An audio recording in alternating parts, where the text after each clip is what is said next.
بھائیو، سنت، اذکار اور وظائف کے کریٹیکل ٹاپک کو ڈسکس کرتے ہوئے یہاں پر میں چاہ رہا ہوں کہ بڑے عرصے سے میری خواہش تھی کہ میں انسائکلوپیڈیا آف حدیث کا سب سے اہم ترین جو خزانہ ہے اس کا تعارف جو ہے وہ کرواؤں، اور وہ ہے مشکات المصابیح۔ یہ انسائکلوپیڈیا آف حدیث ہے، حدیث کا خزانہ، اور الحمدللہ یہ اتنی زبردست کتاب ہے کہ اس کتاب کو پڑھنے کے بعد آپ کو دنیا میں کسی حدیث کی کتاب کی حاجت ہی نہیں رہے گی۔ ایون بخاری اور مسلم کی جو بھی کریٹیکل احادیث ہیں وہ اس مشکات کے اندر کور ہوئی ہیں۔ تو اس کا انشاءاللہ میں آج ڈیٹیل تعارف عرض کروں گا، اور مشکات کو میں نے نام دیا ہے انسائکلوپیڈیا آف حدیث کا خزانہ۔ جیسے ورڈ انسائکلوپیڈیا ہے، ویکیپیڈیا اور مختلف ہے، اس طرح حدیث کا انسائکلوپیڈیا جو ہے یہ مشکات المصابیح ہے۔ تو انشاءاللہ اس کا بریف انٹروڈکشن ہم سنیں گے۔ اس حوالے سے انشاءاللہ میں تسلی بخش گفتگو کروں گا 35-40 منٹ میں، اور اس دوران جس کی بھی کوئی کیوری ہو تو لیکچر کے اینڈ پہ مجھ سے سوال کر سکتا ہے۔ لیکچر کے دوران سوال کرنے کی اجازت نہیں، ورنہ ہماری گفتگو کا ڈیکورم ڈسٹرب ہو جائے گا، اور بعد میں بھی آپ مجھ سے ای میل پہ رابطہ کر سکتے ہیں۔ mirza_95@yahoo.com میرا ای میل ایڈریس ہے۔ بھائیو، مشکات المصابیح کے انٹروڈکشن اور تعارف کے حوالے سے انشاءاللہ میں کل 5 علمی پوائنٹس ڈسکس کروں گا ایک انٹلیکچوئل ترتیب کے ساتھ، تاکہ ہمیں اس کتاب کی اہمیت کا پتہ چل جائے کہ یہ کتنی اہم کتاب ہے۔ اور آج کے ماڈرن دور کے اندر جب کہ لوگوں کے پاس اتنا ٹائم نہیں ہوتا کہ وہ ساری حدیث کی کتابیں پڑھیں، تو تقریباً 13 کتابوں کا یہ خلاصہ ہے، یہ نوٹس ہیں حدیث کے، انسائکلوپیڈیا آف حدیث مشکات المصابیح ہے۔ تو اس حوالے سے 5 علمی پوائنٹس میں ڈسکس کروں گا۔ علمی پوائنٹ نمبر 1، مشکات المصابیح حدیث کی سیکنڈری بک ہے۔ یہ پرائمری کتاب نہیں ہے بلکہ سیکنڈری بک ہے۔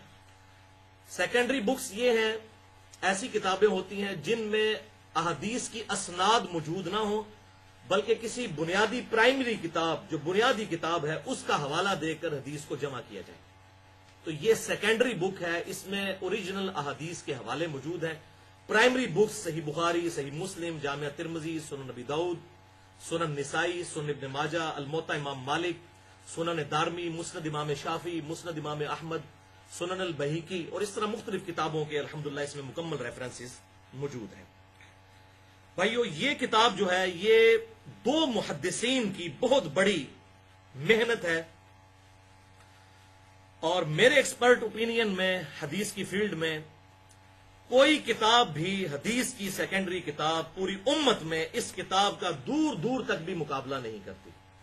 بعض لوگوں کا خیال ہے کہ ریاض الصالحین جو امام نووی رحمہ اللہ المتوفا 676 ہجری ان کی کتاب ہے، تو میرے نزدیک اس کو 20% مارکس اس سے کمپیئر کر کے دیے جا سکتے ہیں۔ یہ 100% ہے اس کے مقابلے پر، کیونکہ اس کے اندر بڑی ڈیٹیل کے ساتھ احادیث بڑی انٹلیکچوئل ترتیب کے ساتھ موجود ہے۔ یہ بھائیو 2 محدثین کی محنت ہے۔ پہلے محدث آج سے تقریباً 900 سال پہلے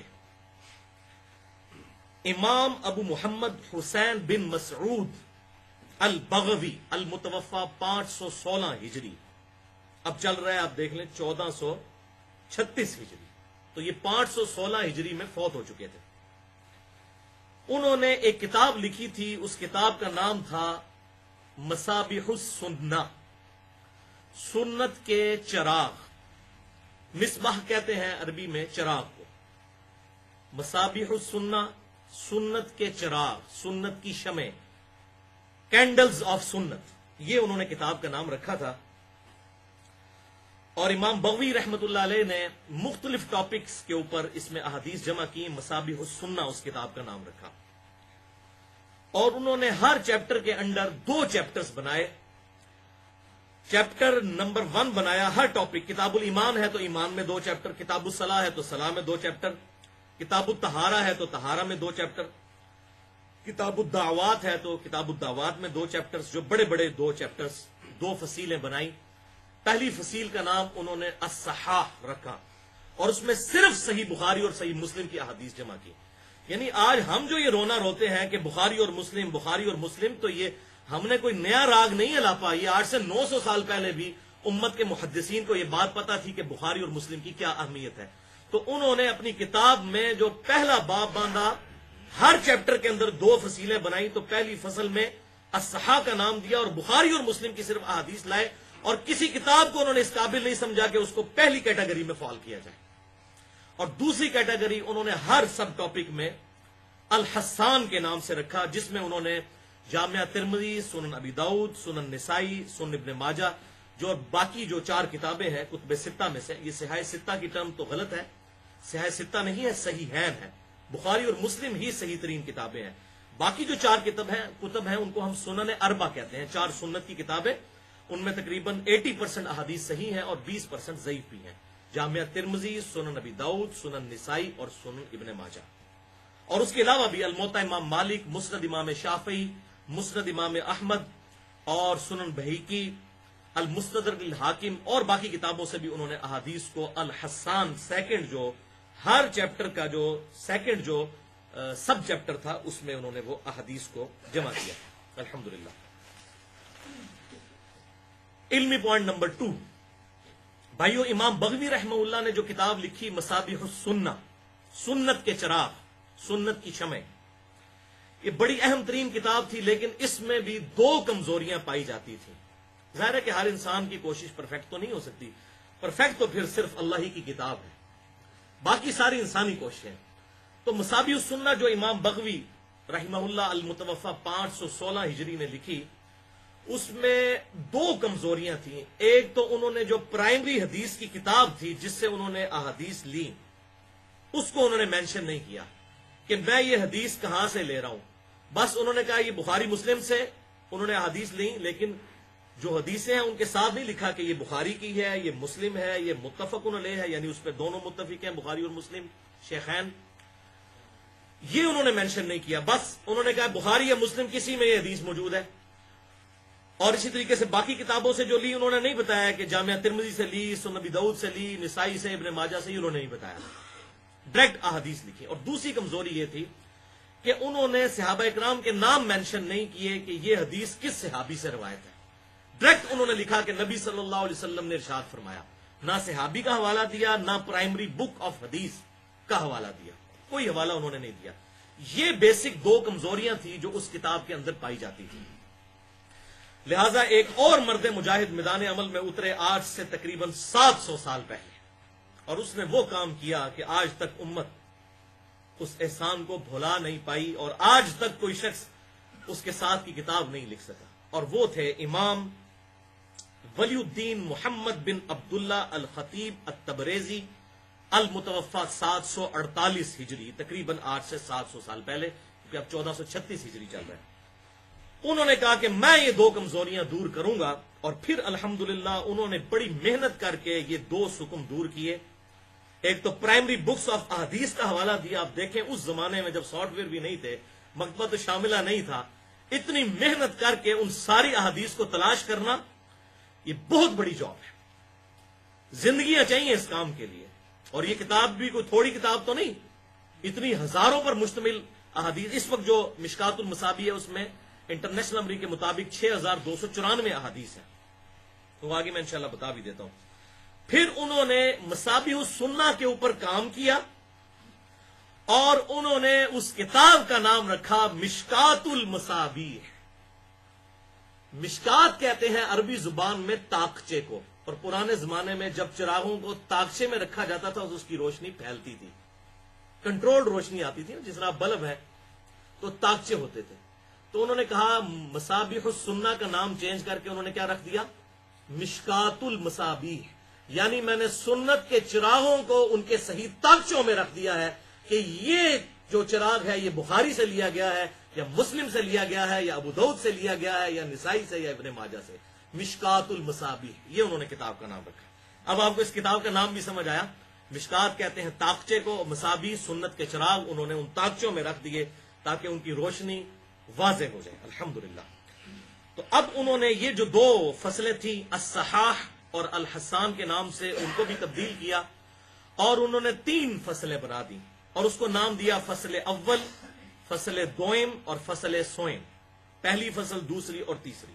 یعنی انہوں نے ایک تیسرا سب چیپٹر بھی ہر چیپٹر کے اندر بنا دیا. اور کیا انہوں نے یہ کہ پہلی 2 فصلیں سیم وہی رہنے دیں جو امام بغوی رحمہ اللہ نے مصابیح السنہ میں رکھی تھی، اس کو بالکل انہوں نے چینج نہیں کیا، سوائے اس کے ساتھ انہوں نے لکھ دیا کہ یہ رواہ المسلم، رواہ البخاری، رواہ الترمذی حوالے دے دیے اور صحابہ کے نام مینشن کر دیے. جو 2 سکم تھے مصابیح السنہ میں وہ انہوں نے دور کیے. تو دونوں فصلیں، یعنی اس وقت جو پہلی فصل تھی الصحاح، اس کو فصل اول کا نام دیا، جو الحسان تھی اس کو فصل دوم کا. پھر انہوں نے جو حدیثیں چھوٹ گئی تھی تقریباً 1100-1200 کے قریب احادیث انہی ٹاپکس پہ، وہ انہوں نے پھر مزید اس کتاب میں ایڈ کی اور تیسری فصل انہوں نے لکھی. پھر اس کے اندر اب اس وقت 3 فصلیں ہیں، اور تیسری فصل چونکہ انہوں نے لکھی اس لیے انہوں نے بخاری اور مسلم اور باقی ساری کتابوں کی احادیث اس میں مکس کر دی. یہ نہیں انہوں نے کیا کہ میں جو بخاری ایڈ کر رہا ہوں یا مسلم اس کو پہلی فصل میں ایڈ کر دوں. انہوں نے اپنے سے گزرے ہوئے امام کا احترام کیا کہ ان کی اپنی کتاب مصابیح السنہ، امام بغوی کی کتاب اپنی اصلی حالت میں رہے، اور یہ جب میری کتاب ہے تو میں اس کتاب میں ایڈیشن کروں تو وہ اپنی اصلی حالت میں قائم رہے. اور یہ بہت بڑا ان کا کارنامہ تھا اور ان کی بڑی سلف کے ساتھ عقیدت تھی. اور کاش شیخ البانی رحمہ اللہ بھی یہی کام کرتے اور لوگوں کی تانے کا ان کو سامنا نہ کرنا پڑتا. ڈاکٹر طاہر القادری صاحب نے بھی کچھ عرصہ پہلے ایک لیکچر شیخ البانی محدث اعظم سعودی عرب کے خلاف ریکارڈ کروایا. المتوفہ 1999 ہجری عیسوی، 1999 عیسوی میں ان کا انتقال ہوا، شیخ ناصر الدین البانی. تو شیخ ناصر الدین البانی نے بھی صحیح اور ضعیف کے حکم لگائے کتابوں پہ، لیکن انہوں نے یہ کیا کہ انہوں نے کتابوں کو توڑ دیا. صحیح ترمذی اور ضعیف ترمذی، صحیح ابو داؤد اور ضعیف ابو داؤد، اگر وہ ابو داؤد کو اکٹھا رہنے دیتے اور اسی میں حدیثوں پر حکم لگاتے تو چیپٹرز بھی نہ ٹوٹتے. اب الادب المفرد امام بخاری کی کتاب ہے، اس میں ضعیف روایتیں بھی ہیں، لیکن انہوں نے اس کو الگ کیا، صحیح الادب المفرد اور ضعیف الادب المفرد. تو ظاہر ہے وہ امام بخاری تو ایک چیپٹر کے اندر کچھ صحیح حدیثیں بھی تھی، کچھ ضعیف، تو چیپٹر بھی ٹوٹ گئے. پھر لوگوں کو موقع ملا، اور میرے نزدیک ڈاکٹر طاہر القادری صاحب کی جو گرفت ہے شیخ البانی پہ اس حوالے سے وہ بالکل صحیح ہے. ان کو ایسا نہیں کرنا چاہیے تھا جس طرح امام ولی الدین تبریزی رحمہ اللہ نے امام بغوی رحمۃ اللہ علیہ کی کتاب مصابیح السنہ کو اپنی اصلی حالت میں نہیں چھیڑا، اپنی فصل کو الگ لکھا، اگرچہ ان کو بخاری اور مسلم باقی چیزوں کو مکس کرنا پڑا تیسری فصل میں. لیکن شیخ البانی جو ہے انہوں نے یہ نہیں کیا. اللہ تعالیٰ ان کی اس غلطی کو معاف کرے. ہم گناہ تو نہیں کہتے، لیکن بہرحال وہ احترام کرتے تو آج تانا و تشنی سے بچ جاتے. علمی پوائنٹ نمبر 3 بھائیو، ابھی بھی مشکات المصابیح میں ایک سکم باقی تھا اس کام کو کرنے کے بعد بھی، اور وہ سکم یہ تھا کہ اس کی جو دوسری اور تیسری فصل میں بخاری اور مسلم کے علاوہ احادیث ہیں، ان میں ظاہر ہے کہ ضعیف روایتیں بھی آئی ہوئی ہیں. تو وہ جو ضعیف روایتیں ہیں ان کے اوپر حکم نہیں لگے ہوئے تھے. کچھ پہ تو لگا دیے انہوں نے امام ترمذی والے حکم، لیکن اکثر پہ صحیح اور ضعیف کا حکم انہوں نے نہیں لگایا تھا. اور ظاہر ہے کہ امت میں سارا فتنہ ہی ضعیف روایتوں کی وجہ سے جمع ہوا اور سارے کا سارا یہ فتنہ سامنے آیا.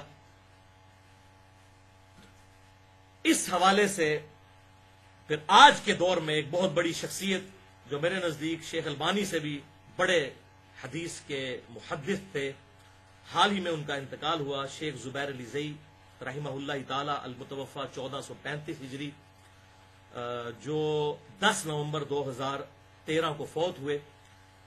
ہمارے پاکستان سے ان کا تعلق تھا، انٹرنیشنل لیول پہ ان کا کام پہنچا، ایون انڈیا میں، بنگلہ دیش میں، پوری دنیا کے اندر دارالسلام کی وجہ سے سب لوگ ان کو جانتے ہیں.